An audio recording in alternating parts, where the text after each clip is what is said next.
નમસ્કાર નમસ્કાર friends, Gujarat jobs YouTube ચેનલમાં આપનું હાર્દિક સ્વાગત છે. વિદ્યાર્થી મિત્રો, આજનો જે ટોપિક છે એ રેવન્યુ તલાટીનો સિલેબસ જાહેર કરવામાં આવેલ છે.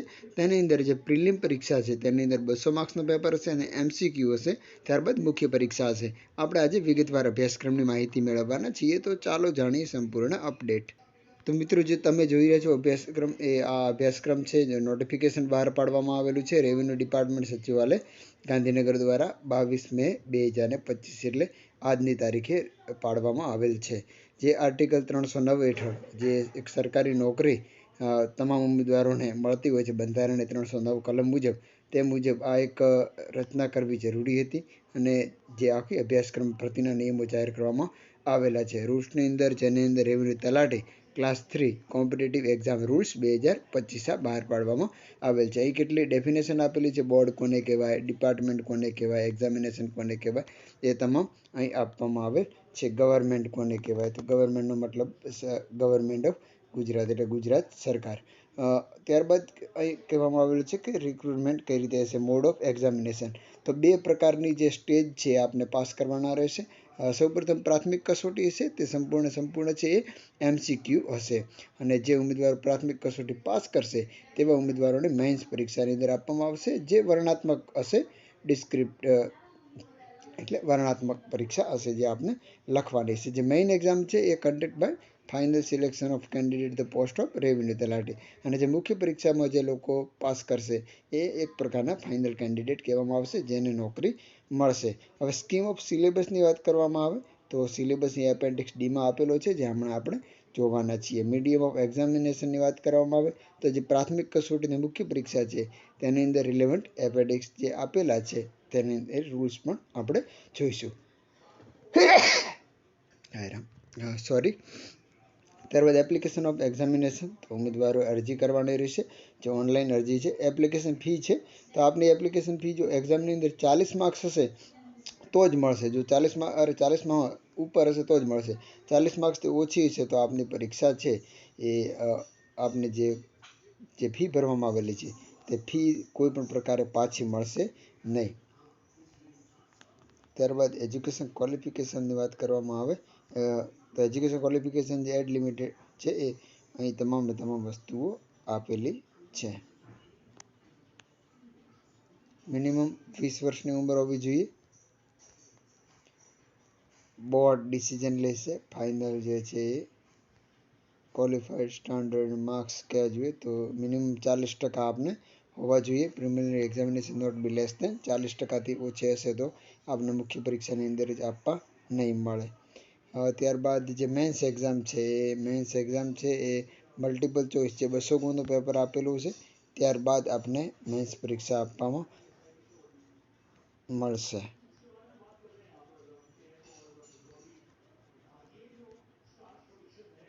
હમણાં આપણે સિલેબસ પણ જોઈશું. રિઝલ્ટ એ વારંવાર બોર્ડ જે ગૌણ સેવા પસંદગી મંડળ છે તે જ આ વખતે બહાર પાડવામાં આવેલ છે.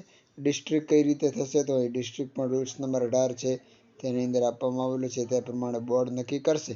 ત્યારે જે ડિસ્ટ્રિક્ટ જે અપોઇન્ટમેન્ટની વાત કરવામાં આવે તો જિલ્લા જે કલેક્ટર છે ત્યાં ખાતે આપને આપવામાં આવશે. જોઈનિંગ પોસ્ટ છે તો આપણે ડિસ્ટ્રિક્ટ કલેક્ટર સાહેબ છે ત્યાં આપણે જોઈનિંગ કરવાનું રહેશે. ત્યારબાદ જે કંટ્રોલિંગ ઓથોરિટી છે એ ડિપાર્ટમેન્ટ ગણાશે, રેવન્યુ ડિપાર્ટમેન્ટના નિયમો છે એ આપને લાવવામાં આવશે.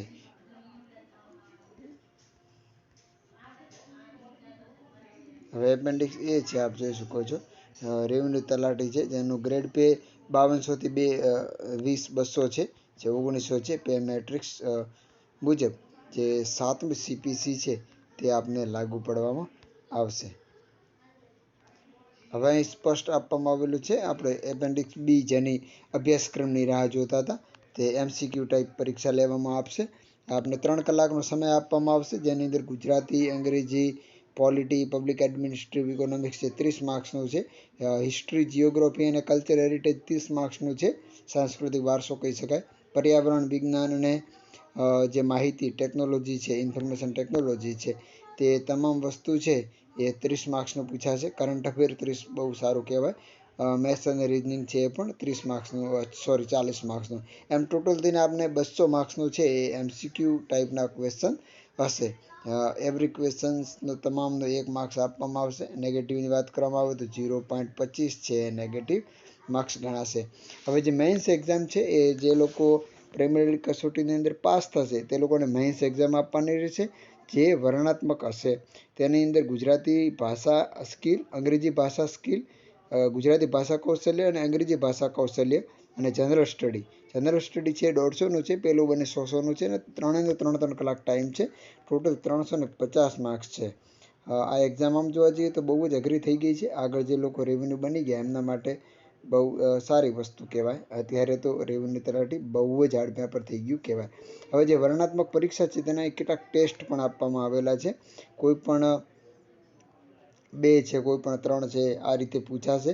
આખો ડિસ્ક્રિપ્ટિવ ગુજરાતી તો ગુજરાતીમાં કઈ રીતે પૂછાશે. છંદ ઓળખાવાના હશે, જેના પણ 2 છંદ ઓળખાવો હશે, 2 અલંકાર હશે, શબ્દ સમૂહ માટે 2 હશે, જોડણી શું હશે, એ રીતે આપણા 100 માર્ક્સ હશે.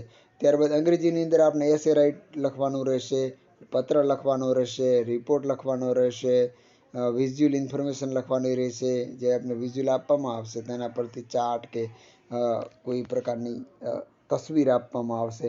ફોર્મલ સ્પીચ છે, કોઈ પણ સ્પીચ તૈયાર કરવા માટેનો આપણે કદાચ કહી શકાય છે. રીડિંગ કોન્ફરન્સિવ છે. બહુ જ અઘરું પેપર કહેવાય મિત્રો, કેમ કે આ એક જીપીએસસીમાં પણ આટલું અઘરું કદાચ અંગ્રેજી નથી હોતું એટલું અંગ્રેજી અહીં પૂછવામાં આવેલ છે એક તલાટીને, રેવન્યુ તલાટીને. ત્યારબાદ મીડિયમ. સ્ટાર્ટિંગ પગાર તો ઓછો જ છે, પરંતુ એના પછીનું જે ગ્રેડ પે છે એ બહુ જમ્પ મારે છે. એના કારણે કદાચ આટલું અઘરું બનાવવામાં આવેલું છે.